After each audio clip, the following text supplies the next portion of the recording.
The cabin lights flickered once, then twice, before the unsettling silence set in. At 30,000 feet, silence was not comforting, it was terrifying. The steady hum of the engines felt distant now, almost muted, and the comforting voice of the captain over the intercom was nowhere to be heard. Passengers glanced around in confusion, their chatter fading into tense whispers. In row 17, a 12-year-old girl named Emily Carter sat frozen, her heart pounding as she sensed something was very, very wrong. Emily had always been fascinated by airplanes. Her father, a former Air Force pilot, had taught her the basics of flying on a small simulator at home. She could recognize cockpit controls, knew how to read an altimeter, and understood how to level a plane. But that knowledge had always been a fun game between father and daughter, never something she imagined would be tested in real life. Yet, as she looked toward the front of the aircraft, where the cockpit door stood ominously closed, she felt a creeping dread.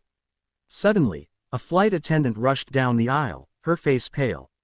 She disappeared behind the cockpit door, and when she emerged moments later, tears welled in her eyes.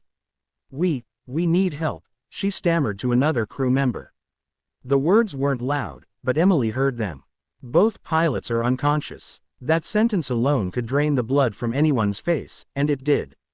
A murmur of panic swept through the cabin. The oxygen masks had not deployed, but the altitude was still dangerously high for anyone to be unconscious without warning.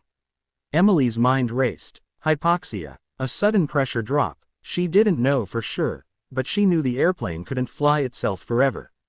People around her clutched armrests, some praying, others crying quietly.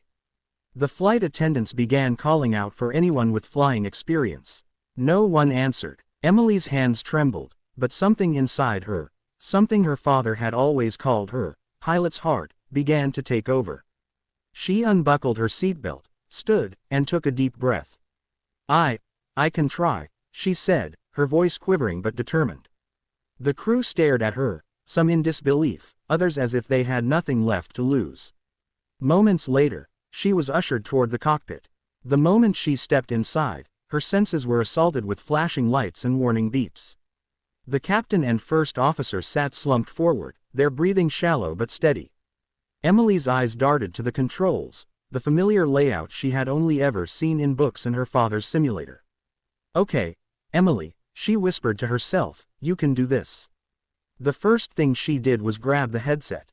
"Hello, can anyone hear me? This is Emily Carter. I'm 12 years old, and I'm at the controls. Both pilots are unconscious." There was a pause, then a voice crackled through the radio. Calm, steady, and reassuring. "Emily, this is air traffic control. We hear you. We're going to get you home. Just stay calm and follow my instructions exactly." Her heart steadied a little. The controller's voice became her anchor. They guided her through checking the autopilot, monitoring altitude, and adjusting the throttle. But turbulence hit, sudden and violent, rattling the entire aircraft. Passengers screamed. Emily gripped the yoke, her small hands fighting to keep the nose level. "You're doing great," the controller urged. "Just ease it back. That's it. You've got this." Time blurred. 10 minutes felt like an hour. Every movement she made was deliberate, echoing her father's long-ago advice, slow as smooth, and smooth as fast. Emily called out airspeed, heading, and altitude like she had done in the simulator, each word strengthening her confidence. The controller informed her they were guiding her toward the nearest airport for an emergency landing. That meant she would have to do the one thing she had never practiced outside a video game, land a real passenger jet. As the runway came into view, Emily felt her chest tighten. "Emily, listen to me," the controller said firmly. "We're going to walk through this step by step. You're not alone." She could hear her father's voice in her mind too, calm and warm. "It's just like landing a bird on water. Steady hands, steady heart." The descent was rough at first. The plane swayed, and alarms blared when she dropped too quickly. She corrected, easing back on the controls, fighting every instinct to overreact. The wheels touched down harder than any passenger had likely felt before, but they were down. The brakes screeched, the plane shuddered, and then, stillness. Cheers and sobs filled the cabin. Emily sat back, her arms limp, tears streaming down her cheeks. By the time emergency crews boarded, the pilots were regaining consciousness, likely victims of a sudden oxygen system failure. They learned that Emily's quick thinking had saved not only the passengers but possibly the crew themselves. As she stepped out of the cockpit, strangers reached for her hands, thanking her, hugging her.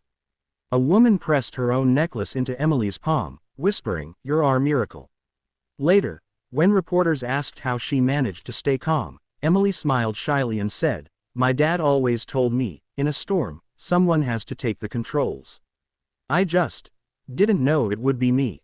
And somewhere in that moment, the passengers knew they'd witnessed something rare, not just bravery, but the heart of a leader who, even at 12 years old, refused to let fear be the one flying the plane.